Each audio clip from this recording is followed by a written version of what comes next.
नमस्कार मंडळी, तुम्ही ऐकत आहात rotary FM band 2627 bye district 3131 पुन्हा रश्मी ओवाच. रोटरी क्लब ऑफ इंदापूरकडून कांदलगाव इथल्या शाळेत विद्यार्थ्यांना गणवेश वाटप, आरोग्य तपासणी आणि डेंटल चेकअप करण्यात आला.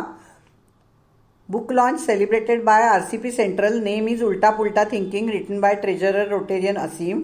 दे signed MOU with thalassemia society for the awareness, blood sample testing आणि ब्लड डोनेशन या सर्वांच्या कॅम्पेनसाठी हा MOU साईन केलेला आहे आणि $45,000च्या ग्लोबल ग्रँटसाठी अप्लाय केलेला आहे. जनसेहत सेतू ऑर्गनायझेशनकडून 90 लोकेशन्सवर स्त्रियांसाठी फ्री हेल्थ चेकअप कॅम्प घेण्यात आला. त्याच्या 4,000 बेनिफिशरीज होत्या आणि BMD म्हणजे बोन मिनरल डेन्सिटीच्या कॅम्पसाठी 2,500 बेनिफिशरीज होत्या. या प्रोजेक्टमध्ये RCP सिनर्जी या ऑर्गनायझेशनचा पार्टनर होता. RCP तळेगाव दाभाडे आणि नगर परिषद यांच्या संयुक्त विद्यमाने नागरिकांना शाडूची गणेश मूर्ती, 9 इंच उंचीची मूर्ती अवघ्या 151 रुपयात उपलब्ध करून देण्यात आली आहे. मूर्तीदान आणि निर्माल्य दानाचे काम दरवर्षी ते करतात. शिवाय प्रायमरी मुलांना सुवर्णप्राश अभियान त्यांनी चालवलेलं आहे. 15 ऑगस्ट रोजी खूप क्लब्सनी ब्लड डोनेशन कॅम्प्स ऑर्गनाईज केले होते.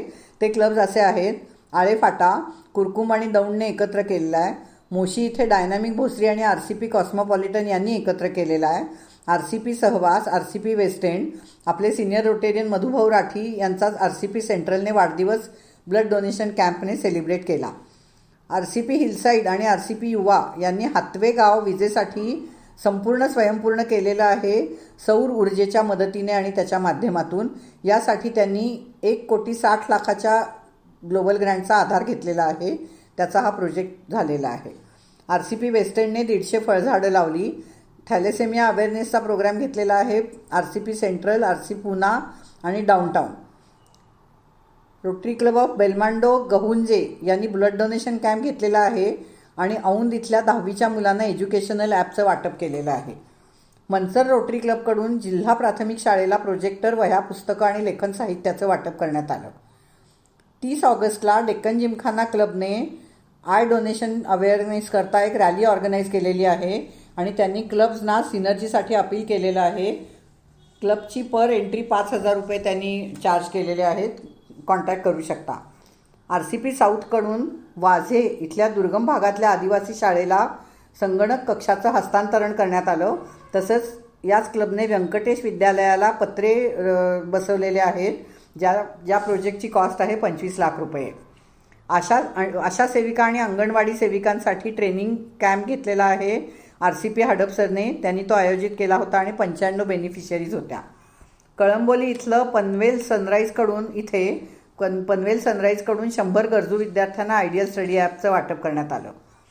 RCP प्राईडने सह्याद्री हॉस्पिटलमध्ये 12 वर्षापूर्वी ह्युमन मिल्क बँक स्थापन केली होती.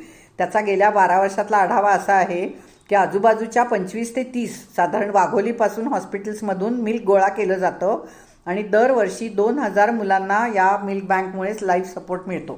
म्हणजे जवळजवळ 20,000 ते 25,000 मुलांना यामुळे जीवदान मिळालेलं आहे. भोसरी क्लबने इतर काही NGOs बरोबर धामणी इथे सावता महाराज पुण्यतिथीनिमित्त 210 रुग्ण तपासणी आणि 2 लाखांची औषधं मोफत दिलेली आहेत. वारजे क्लबने 9 शाळांमध्ये 3,500 मुलांना 15 ऑगस्ट निमित्त खाऊ वाटप केलं. RCP रॉयलने ज्येष्ठ नागरिकांसाठी ब्रेन गेम्स आयोजित केले होते आणि 450 मुलांकडनं पीस ओथ म्हणजे शांती प्रतिज्ञा करून घेतली. कर्वेनगर क्लब, RCP कर्वेनगरच्या जिद्द या प्रदर्शनं आणि विक्रीचं या इव्हेंटचं हे 7वं सलग वर्ष आहे. अतिशय लोकप्रिय असे हे एक्झिबिशन आहे. RCP सेंट्रल, RCP डाऊनटाऊन आणि नारायणगाव क्लबकडून व्होकेशनल एक्सलन्स अवॉर्ड्स देण्यात आली. व्हेटेरन्स आणि एक्स डिफेन्स ऑफिसर्सना ही अवॉर्ड्स दिली. तसेच 30 जणांचा सत्कार करण्यात आला. हेरिटेज क्लबने मातोश्री वृद्धाश्रमात, तर इंदापूर क्लबने मूकबधीर शाळेमध्ये स्वातंत्र्य दिन साजरे केले. पेण क्लबने 100 कडुनिंबाच्या वृक्षांचं रोपण केलेलं आहे आणि 15 ऑगस्टला रात्री 12 वाजता ग्रीन व्हील्स अशी स्केटिंग रॅली त्यांनी आयोजित केलेली होती. प्राधिकरण क्लबने वृक्षारोपण केलेलं आहे आणि 10वीच्या विद्यार्थ्यांना स्टडी ॲप्स दिलेली आहेत. Say no to tobacco and alcohol असं सेशन घेतलेलं आहे RCP फिनिक्सने. आजच्या बातम्या झालेल्या आहेत. 2-3 सूचना पटकन करते. एक म्हणजे सगळे मला विचारतात की उवाच्यामध्ये बातमी येण्यासाठी कुठे अप्रोच व्हायचं, तर आपला पब्लिक इमेजचा एक ग्रुप केलेला आहे की ज्यामध्ये सर्व प्रेसिडेंट्स आणि क्लबचे पब्लिक इमेज डायरेक्टर्स ॲड केलेले आहेत. त्या ग्रुपमध्ये जर तुम्ही तुमचं प्रोजेक्ट किंवा बातमी टाकली तर ती आपोआपच येऊ शकते. नंबर 1, ती लिहिताना कमीत कमी शब्दात आणि बुलेटिनसाठी लिहिलेली बातमी कृपा करून फॉरवर्ड करू नका, कारण आपल्या क्लबने अमुक केलेलं आहे असं त्याच्यात लिहिलेलं असतं, उपस्थितांची यादी सगळं असतं, पण तो आपला क्लब म्हणजे कुठला क्लब यासाठी अख्खा निबंध वाचून सुद्धा मला ते कळत नाही. धन्यवाद. भेटूया पुढच्या सोमवारी. बाय.